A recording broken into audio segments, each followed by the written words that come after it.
서울광역방송센터입니다.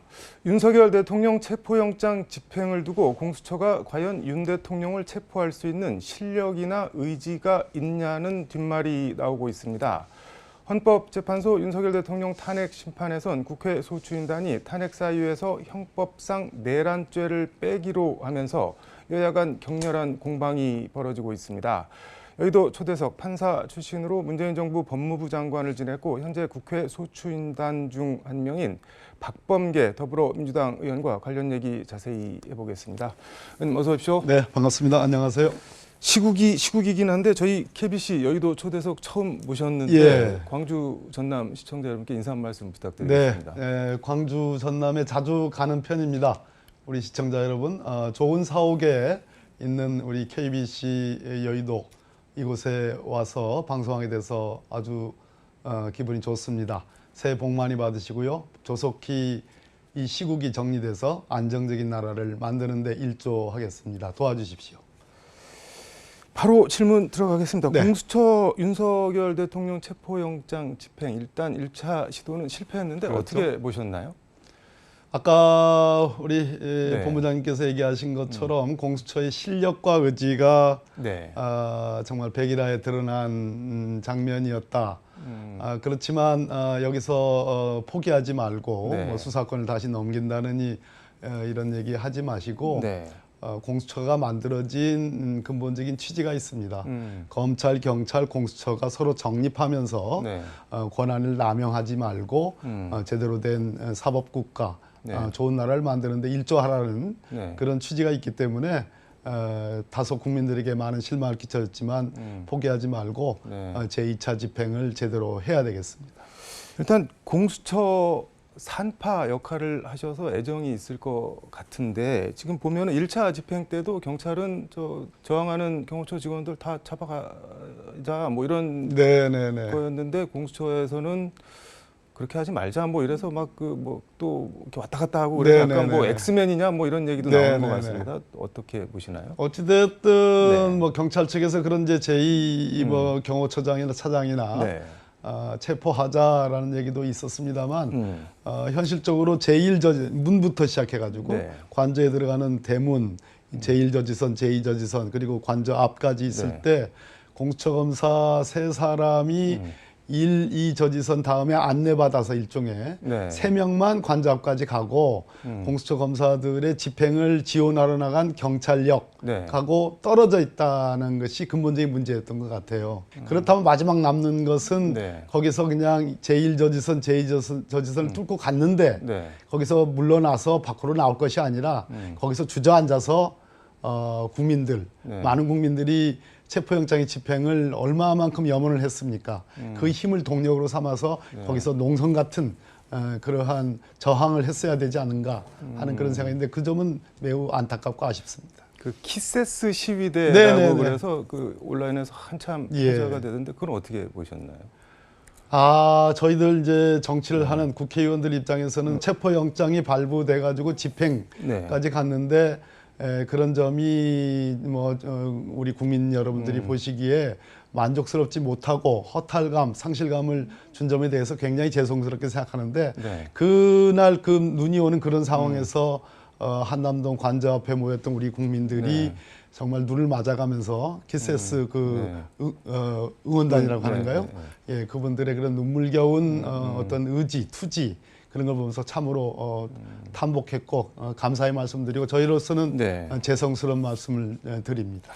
국민의힘 법사위원들이 어제 입장문을 냈는데 공수처 즉각 수사에서 손 떼고 경찰에 넘겨라 뭐 그렇게 얘기를 하던데 저는 궁금한 게 이게 공수처에서 수사하든 경찰에서 수사하든 검찰에서 수사를 하든 윤석열 대통령이나 국민의힘 입장에서 뭐가 다른 건데 자꾸 공수처는 수사하지 마라, 검찰은 하지 마라, 경찰이 하라 왜 이러는 건가요? 근데? 고지고대로 들을 필요는 없는 것 같습니다. 저는 네. 기본적으로 뭐 일각에서는 국민의힘이 소위 이권 정당 아니냐, 이권 카르텔 아니냐라는 비판이 있을 정도로 그러한 집권 과정에서의 여러 가지 부작용이 있고 다른 측면에서는 현재 국민의힘은 정권을 지키느냐 안 지키느냐. 네. 어쩌면 윤석열 대통령이 탄핵되는 것은 기정사실화 되어 있기 때문에 조기 대선이 치러질 가능성이 있는데 대선에서 정권을 지키냐 안 지키냐의 관심보다는 네. 국민의힘의 소위 주도권, 정당 그 정당의 주도권을 누가 갖고 가느냐, 어떤 세력이 갖고 가느냐. 네. 그것은 현재 아스팔트 소위 태극기 부대와 연대하는 세력이 가져간다 할 정도로, 즉 이것은 현재 내란죄로 단정되고 있는 네. 소위 이 반국민 세력에 네. 동조하는 거 아니냐. 그것을 저는 제2의 내란으로 규정하고 있는 거죠. 그것이 오히려 국민의힘을 주도권을 잡는 데 도움이 된다는 이 형국이 네. 정말 기가 막힌 노릇이고 정말 말도 안 되는 그러한 상황을 우리가 직면하고 있다고 생각합니다. 1차 체포영장 시한 마감일에 네. 국민의힘 의원들 거의 절반 가까이가 한남동 관저 앞에 가서 경찰들 뭐 못 들어오게 이렇게 막고 그랬는데 그것도 그러면 뭐 당내 주도권을 가져가기 위한 뭐 움직임이라고 보시는 건가요, 그러면? 그렇게 보지 않으면 안 되는 것이 지금 뭐 이런저런 여론조사가 나오는데요. 그러나 현재의 이 전국에서 네. 내란을 저지른 내란의 수괴인 윤석열에 대한 탄핵과 형사처벌의 문제에 대해서 반대하는 우리 국민들의 세력이 25%에서 30%까지 된다는 현실이 있다는 겁니다. 그런 측면에서 민주당과의 지지율 격차는 차치하더라도 적어도 그 반대하는 세력의 주류가 국민의힘을 지지하는 세력에서 파악할 수 있기 때문에 그 부분 뭐 전국이 어찌 되든 대한민국이 어찌 됐든 대한민국의 국격이 어찌 됐든 대외 신인도가 어찌 됐든 관심 없이 또 국민들의 절대 다수의 어떤 방향과는 관계없이 일단 주도권부터 잡아야 된다고 생각하는 저는 정치인들 그분들에게 책임이 크다고 봅니다. 그러면은 뭐 윤석열 대통령 안위는 사실 뭐 큰 관심이 큰 관심이 없는 문제죠. 사실은 관저를 중심으로 한 일종의 제2 내란이 지금 시작되고 있는 건데 그 안에서 일종의 헤게모니 쟁탈전을 지금 하고 있는 것이다라고 생각하고 있습니다. 근데 윤석열 대통령이 이게 지시를 한 걸까요? 아니면 그냥 박종준 경호처장이 본인 판단으로 하는 걸까요? 기본적으로 박종준 경호처장의 사실은 제가 참여정부, 노무현 정부 제가 민정 2비서관과 법무비서관 했습니다. 그 당시 제 비서관실에서 파견 나온 박종준 총경이었습니다. 그러다 경무관 승진해서 이제 일선 경찰서장으로 나갔는데 그 뒤에 말 그대로 이제 국민의힘 전신 정당으로 뭐 소위 변절 저로서는 변절이라 봅니다. 변절을 해가지고 국민의힘 쪽으로 2번 출마를 한 사람입니다. 그런데 이 경호처장의 자리라는 것이 제가 대통령님을 좀 노무현 대통령 모셔보고 문재인 대통령도 모셔보고 장관까지 했는데 경호처장의 자리라는 것은 사실상 대통령과 가장 근거리, 가장 가까운 곳에 있는 자리입니다. 공사석을 막느라고. 그런 관점에서 이 비상계엄 내란 행위의 시작이 언제였느냐가 작년 말부터 시작이 됐고 올해 5월 또 10월, 11월에 구체화됐다고 하는데 이렇게 1년 이상 쿠킹된, 익은 준비된 이 내란 행위를 경호처장이 몰랐겠느냐.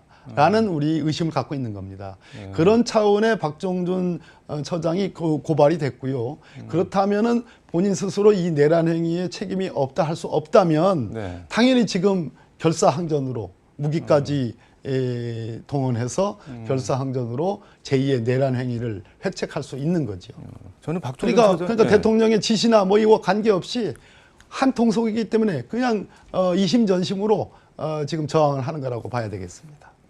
그러니까 박종준 처장이 뭐 경찰대 2기인데 수석 졸업하고 뭐 행시도 최연소로 묻고 보니까 나이 45세 치안정감 경찰청 차장하고 말씀하신 대로 2012년, 2016년 총선 고향에서 나와서 떨어지고 맞습니다. 혹시 또 뭐 총선 나가려고 그러는 거 아닌가? 뭐 그런 생각도 없지 않아. 기본적으로 지금 하는 행위들이 다 정치적 행위들이잖아요. 본인이 입장문을 발표합니다. 대한민국 경호처장이 입장문을 발표한다. 그 입장문의 내용 자체가 다 줄줄이 다 틀린 내용이고 아까 제가 말씀드린 아스팔트 태극기 부대를 선동하는 그런 내용들이거든요. 오히려 뭐 그런 측면에서 박종준 경호처장은 현재 사실상의 경호 행위를 하는 것이 아니라 정치 행위를 한다고 단정할 수 있겠습니다. 탄핵 심판 얘기 좀 해보겠습니다. 국회 탄핵 소추단이 탄핵 그 혐의에서 형법상 내란죄를 빼기로 했다라고 하는데 이거는 무슨 얘기고 왜 빼는 건가요? 내란죄라는 죄, 이제 죄가 성립을 하려면 구속요건 해당성, 위법성, 책임성 이 세 가지 요소를 갖춰야지 이른바 범죄가 성립이 됩니다. 그리고 그 범죄의 성립 여부는 법원에 의해서 1심, 2심, 3심 대법원까지 가야지 확정이 되고 성립이 되는 거거든요. 박근혜 대통령이 탄핵이 돼가지고 이제 소위 뇌물죄하고 강요죄 등등으로 기소가 됐는데 그 최종적인 재판을 하는데 3년 이상 걸려 4년 뭐 제가 정확하게 기억은 안 나는데 이 내란죄 역시 그렇게 오래 걸릴 가능성이 높습니다. 근데 이것은 형사법정, 형사재판에서 확정할 문제지 위헌을 저지른 현직 대통령의 위헌 행위가 얼마나 중하냐 그리고 중함으로써 더 이상 그 사람에게 대통령직을 계속 유지할 정도로 중하냐 약하냐 경하냐라는 것을 헌법재판에서 탄핵재판에서 심판하는 거거든요. 일종의 징계재판이라고 보면 되겠습니다. 그럼 징계재판이라는 것은 형사적으로 유죄 무죄를 다투는 재판이 아니거든요. 그래서 내란 행위 즉 계엄을 선포하는 행위, 포고령을 택도 안 되는 포고령을 만들어서 발표하는 행위, 그리고 국회와 중앙선관위의 군 병력으로 침탈을 해가지고. 아니 근데 일반인들이 언뜻 듣기에는 아니 계엄 선포 저거 저 내란죄 저지른 거고 내란죄 저지르니까 탄핵을 하는 거다라고 해서 탄핵안이 가결됐는데 일단 가결됐으니까 내란죄는 빼고 합시다 그러면은 저거 뭐지 뭐 이렇게 생각할 수도 있을 것 같은데요. 전혀 이제 그렇게 생각하실 필요가 없는 게요. 지난 박근혜 탄핵 때도 헌법재판소는 탄핵 소추인인 국회가 무슨 죄에 해당합니다, 무슨 죄에 해당합니다라고 얘기를 하더라도 내란죄라고 주장을 하든 내란죄가 아니라고 주장을 하든 내란 행위를 열거해서 얘기를 한다면 그 부분에 대해서 판단하고 최종적으로 죄의 성립 여부는 위헌 행위를 판단하는 데서 하나의 참고를 삼을 뿐이지 그것은 형사법정에서 판단할 일이고 우리 헌법재판소는 대통령을 탄핵하는데 뭐 결정적인 청구인이 뭐라고 얘기를 하든 간에 그것은 구애받지 않고 우리 자유롭게 판단을 하겠다. 이런 취지라고 보면 되겠습니다. 근데 나경원 이제 의원 같은 경우는 뭐 대국민 내란 사기다 뭐 이런 표현까지 쓰는데 그러니까 국민의힘에서 어쨌든 이달표가 나와서 탄핵안이 가결됐는데 그때 탄핵안에 찬성한 사람들은 이게 내란죄라고 하니까는 찬성을 한 거지 내란죄를 빼고 탄핵안을 투표에 붙였으면은 그분들이 찬성을 뭐 안 했을 수도 있다. 그러니까 투표 다시 해야 된다. 뭐 이렇게 얘기를 하던데 그건 어떻게 보시나요? 아무 말 잔치거든요. 아무 말 잔치. 나경원 의원이 저렇게 아무 말 얘기를 할 자격이 되려면 관잡해가지고 거기 있는 그 군중들 소위 아스팔트 태극기 부대를 선동하는 그러한 행태를 보여주면 안 되는 거지요. 그리고 더욱 중요한 것은 윤석열의 이 비상계엄을 빙자한 내란 행위에 명확하게 그 점에 대해서는 잘못된 것이다. 그것은 위헌이고 위법이다. 라는 부분을 명확하게 얘기를 하고 나서 국회의 탄핵 소추에 뭐가 잘못됐다라고 얘기한다면 그래도 들어줄까 말까 하는데 사실상 현재 제가 제2의 내란 행위라고 얘기를 했고 저희 당이 고발도 했습니다만 지금 현재 소위 제2 내란 행위와 다를 바 없는 그러한 선전선동 행위 즉 윤석열의 비상계엄을 합법화하고 오히려 민주당을 뭐 내란 행위인 것처럼 얘기하는 그 주도 세력의 핵심이 지금 국민의힘의 중진들 아니겠습니까? 그런 중진분들이 탄핵소추 의결에 가담한 8명의 말 그대로 정말 정의로운 국민의힘 의원들이 뭐 이랬으면은 찬성하지 않았다고 얘기하는 것은 언어도 아니고 그런 얘기를 할 자격이 없다. 일고의 가치가 없다 저는 생각을 합니다. 근데 저는 개인적으로 궁금한 게 그 박근혜 대통령 탄핵 때와 이번에 윤석열 대통령 탄핵 때는 좀 국민의힘의 분위기가 다른 것 같은데 그때는 뭐 적극적으로 나서진 않더라도 체념 뭐 이런 분위기가 있었는데 이번에는 좀 뭐 적극해보자, 뭐 저항해보자 이런 거는 무슨 어디서 이런 차이가 나는 걸까요? 역사를 반면교사하는 거죠. 아, 그러니까 아까 제가 말씀드렸듯이 국민의힘 입장에서는 지금 윤석열이라는 이 탄핵의 네. 내란 주범에 대해서 털고 가고 그 속에서 새로운 새싹들을 만들어내는 것이 정당의 건강성을 위해서 또 역사 발전에 기여하는 측면에서는 네. 굉장히 바람직한 일인데 그리 되지 않고 이거 아까 제가 말씀드렸듯이 이권 카르텔이라는 국민 일각의 비판이 있고 다른 측면에서 현재는 집권이 중요한 것이 아니고 집권을 유지하는 것이 아니고 오히려 이 혼란스러운 상황에서 수구적으로 보수적으로 국민의힘의 주도권을 쟁탈하는 그러한 국면에 들어가 있기 때문에 지금 정의의 관점, 역사적인 관점 이런 것들이 다 지금 잃고 있다. 그런 시각에서 모든 전국을 재단하고 있고 지금 행동을 하고 있기 때문에 뭐 옳고 그런 것이 지금 없는 거라고 저는 보여집니다. 아니 뭐 집권도 못할 거라고 생각을 하고 권력도 내줄 거라고 생각하고 뭐 당이 부서지네 마네 그러고 있는데 그 주도권을 거기서 가져가서 뭐를 하겠다는 건가요? 아까 제가 말씀드렸던 듯이 이 우리나라에 있는 보수적인 아스팔트 태극기 부대가 기본적으로 있는 거고요. 네. 친일을 미화하는 세력이 분명히 있는 것이고요. 국민의힘을 지지하는 세력 중에 그 중에 다수가 있다는 것이고요. 그런 속에서 결국은 새로운 세력들, 국민의힘의 건강한 새로운 세력이 만들어지는 것이 아닌 수구 세력을 통해서 그 안에 주도권을 통해서 새로운 계기를 만들려고 하는 그것이 현재는 거기에 좀 혈안이 돼 있고 몰입이 돼 있기 때문에 역사의식이나 정의의식 같은 것은 보이지 않는 거죠. 어제 비상의총에서 이재명 대표가 윤석열 대통령한테 공동체 질서를 파괴하고 왕이 되려다 이제 죄수의 길을 가게 됐다 뭐 이렇게 얘기를 했는데 오늘 권성동 국민의힘 원내대표가 원내대책회의에서 죄수의 길을 걸어온 사람이 왕이 되려고 공동체 질서를 파괴하고 있다 이렇게 주어와 목적어를 바꿔서 얘기를 했는데 혹시 그 말씀 들으셨나요? 어떻게 보셨나요? 저는 별로 권성동 원내대표 얘기에 대해서 별로 그렇게 비중 있게 듣지 않습니다.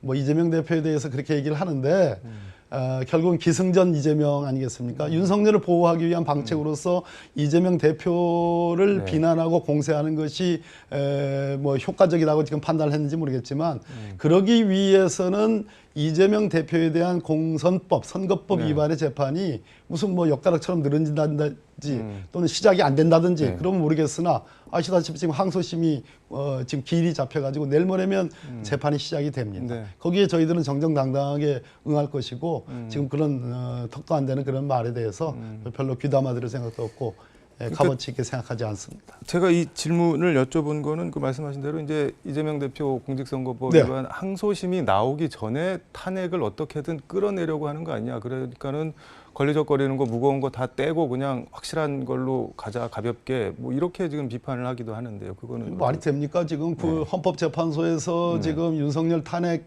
기일이 14일, 16일, 21일, 23일 그리고 다음 달 2월 4일까지 5번 잡혔습니다. 이것까지만 해도 2월 4일이에요. 2월 4일 전에 1월 달에 지금 이재명 대표의 공선법 위반에 2심 항소심 재판 기일이 잡혔습니다.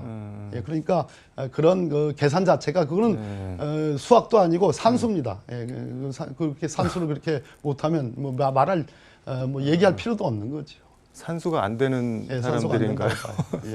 그 페이스북에 시간이 다 돼서 공존, 정의, 먹고 사는 문제에 관심이 많다 뭐 이런 말씀을 적으셨는데 이건 뭐 어떤 뜻으로 적으신 건지 마무리 말씀 겸 해서 좀 듣도록 하겠습니다.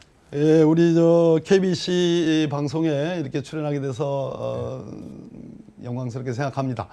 지금은 나라를 안정시켜야 되는 때인데요. 이 나라를 안정시키기 위한 첩경은 정말 겁도 없이 비상계엄이라는 수단을 통해서 내란을 획책한 윤석열 소위 내란 수괴범에 대해서 가차없는 형사적 심판과 그리고 조속한 헌법재판소에 의한 탄핵 심판이 파면이 저는 나라를 안정시키는 첩경이라고 봅니다. 그런 측면에서 제가 이제 오늘부터 법사위 간사직 뭐 장관 한 사람이 사선의원 한 사람이 법사위 간사직 한다는 것이 좀 그렇긴 합니다만 비상체제에 맞게끔 조속히 나라를 정상화하는데 최선의 노력을 다하겠다. 그런 슬로건으로 이해해 주시면 되겠습니다.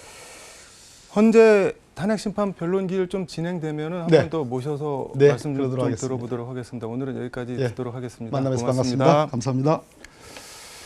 지금까지 서울광역방송센터에서 박범계 민주당 의원과 함께 전해드렸습니다.